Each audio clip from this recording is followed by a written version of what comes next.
As conclusões da equipe econômica de Isolândia baseiam-se na análise padrão do comércio internacional.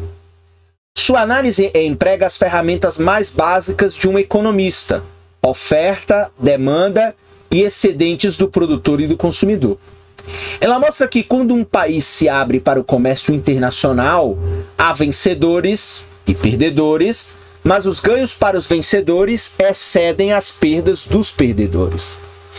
A questão do livre comércio, no entanto, pode se tornar ainda mais forte porque existem vários outros benefícios econômicos resultantes do comércio, além daqueles enfatizados na análise padrão, que foi aquilo que eu comentei no começo da nossa videoaula, quando introduzimos lá o capítulo. Ou seja, ainda que a teoria que faça uma análise quase que exclusiva em torno do comportamento de preços diante de uma abertura comercial, há outros elementos por trás que na realidade concreta também influenciam a decisão de ter um país aberto comercialmente ao mundo ou não.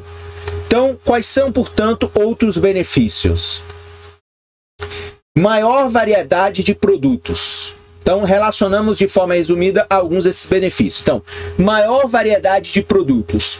Os bens produzidos em países diferentes não são exatamente os mesmos. A cerveja da Alemanha, por exemplo, não é igual à dos Estados Unidos. O livre comércio oferece aos consumidores em todos os países maior variedade de escolha. Custo menor por meio de economias de escalas. Alguns bens podem ser produzidos a baixo custo apenas em grandes quantidades. Um fenômeno chamado economia de escala. Uma empresa de um pequeno país não pode se beneficiar completamente da economia de escalas se vender apenas em um mercado interno pequeno. O livre comércio dá acesso a mercados mundiais maiores e também permite que se realizem economias de escala de forma mais completa. Maior competição.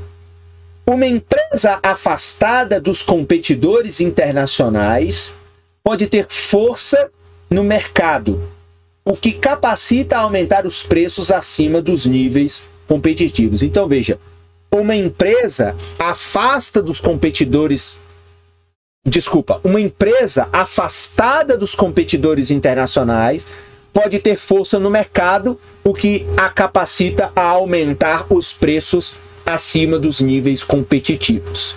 Isso é um tipo de falha de mercado. Então, quando você tem um país muito fechado, você favorece, você dá muita força àqueles produtores nacionais. Então, a abertura do mercado fortalece a competição e permite que a tal mão invisível tenha maiores chances de fazer a sua mágica.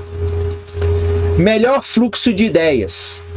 Acredita-se que a transferência dos avanços tecnológicos em todo o mundo esteja ligada à comercialização dos bens que incorporam esses avanços. A melhor maneira de um país agrícola pobre aprender sobre a revolução dos computadores, por exemplo, é comprar alguns computadores no estrangeiro em vez de tentar produzi-los internamente. Portanto, o livre comércio aumenta a variedade de produtos para os consumidores, permite que as empresas se beneficiem das economias de escala, torna os mercados mais competitivos e facilita a disseminação da tecnologia. Se os economistas da Isolândia também considerarem esses efeitos, os conselhos para presidente serão muito mais eficazes. Ok? Pois bem, vamos agora ver essa notícia: conflitos comerciais. Nos últimos anos, o comércio entre os Estados Unidos e a China não foi completamente livre, como mostram os dois artigos apresentados a seguir. Vamos ver o primeiro artigo. Os Estados Unidos adicionaram tarifas nos pneus chineses. Por Edmund L. Andrews. Washington.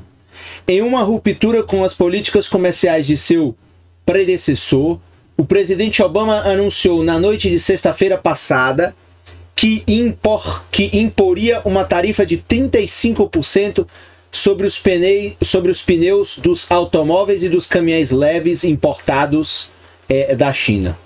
A decisão é uma grande vitória para a United Steelworkers, o sindicato que representa os metalúrgicos norte-americanos. E Obama não pôde se dar ao luxo de colocar sua relação com os grandes sindicatos em risco na medida em que pressiona o Congresso para reformar o Sistema Nacional de Saúde. 3 dias depois, a China parte para a retaliação contra a tarifa sobre pneus dos Estados Unidos por Kent Brandshire. Hong Kong. No domingo, a China aumentou inesperadamente a pressão sobre os Estados Unidos em uma grande disputa comercial. Adotou as primeiras medidas para impor tarifas sobre as exportações norte-americanas de produtos automotivos e da carne de frango, em evidente retaliação à decisão do presidente Obama na última sexta-feira sobre a cobrança de tarifas dos pneus chineses. Então, claramente, o que se chama aí nas relações internacionais de retaliação, né? Ou seja, quando um país impõe uma tarifa, o outro país vítima desta tarifa pode também impor uma outra sanção tarifária a este país que iniciou, enfim, esse comportamento comercial. Então, veja a notícia aí falando que a China rapidamente faz as primeiras medidas de contraposição, né? Ou seja, o forte contra-ataque do governo chinês seguiu-se a um final de semana de amargor nacionalista contra os Estados Unidos em sites chineses como resposta à tarifa dos pneus. Os Estados Unidos são uma vergonha, dizia um post, enquanto outro pedia para o governo chinês vender todas as suas participações dos títulos do Tesouro norte-americano. O impacto da disputa vai além dos pneus, frangos e carros. Ambos os governos estão enfrentando uma pressão interna para ter uma posição mais forte contra o ouro em questões econômicas. Contra o outro, na verdade, né? Tem um erro de português aí no livro. Mas a batalha comercial aumenta as tensões políticas entre as duas nações, mesmo quando elas tentam trabalhar juntas para revitalizar a economia global e o combate às ameaças da segurança mútua, como ocorreu com as ambições nucleares do Irã e da Coreia do Norte. Contudo, a China certamente será antagonizada por causa dessa decisão.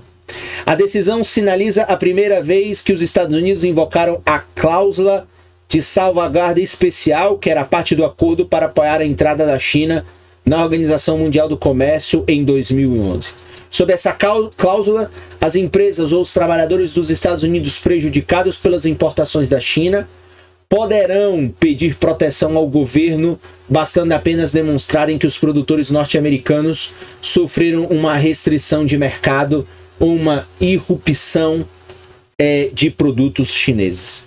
Diferentemente dos casos de anti-dumping, neste caso, o governo não precisa determinar que um país está competindo injustamente ou vendendo seus produtos por um preço abaixo do seu verdadeiro custo. Então, no caso onde você tem, por exemplo, essas práticas ilegais, o país pode, portanto, impor tarifas, pode impor limites ou cotas de importação a determinados produtos deste país acusado de praticar esses comportamentos, digamos assim, anticomerciais, né? Como, por exemplo, vender abaixo do preço de custo do produto, o que é uma prática que muitas vezes alguns países fazem para escoar excedentes de produção.